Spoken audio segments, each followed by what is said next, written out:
Bupati Bangli, Sang Nyoman Sedana Arta akan melobi Gubernur Bali Wayan Koster terkait Bendungan Sidan.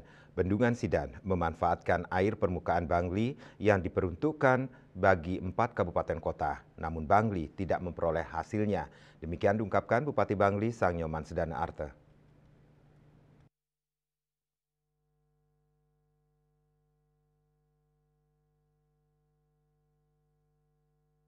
Bupati Bangli Sang Nyoman Sedana Arte mengungkapkan keberadaan Bendungan Sidan di Desa Belok Sidan, Petang, memanfaatkan air permukaan Bangli yang nantinya diperuntukkan 4 kabupaten yakni Tabanan, Badung, Denpasar, dan juga Gianyar.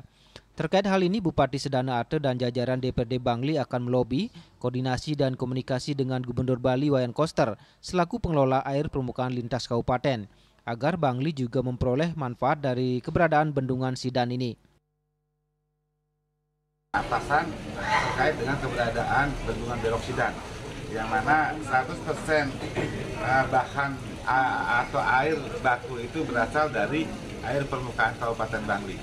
Yang kita ketahui sekarang di Badung, yaitu di Desa Belok dan Sidan, yang akan terdistribusi ke 4 kabupaten, yaitu Tabanan, Kodia, Badung, dan Gianyar. Sementara kita sebagai pemilik daripada air itu sendiri memang belum ada ruang untuk kita bisa nikmati baik dalam bentuk air maupun dalam bentuk rupiah nanti setelah terjual.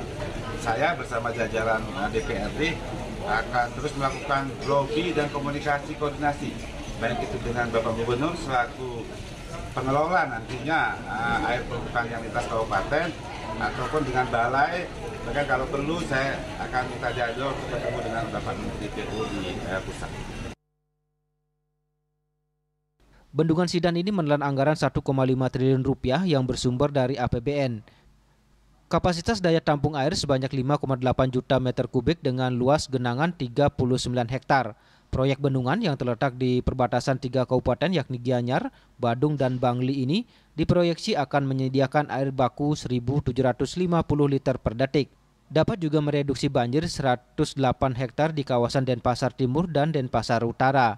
Tak hanya itu, bendungan dimanfaatkan untuk kebutuhan listrik PLTM akan menghasilkan 0,65 MW ditambah dengan PLTS terapung sebesar 8 MW.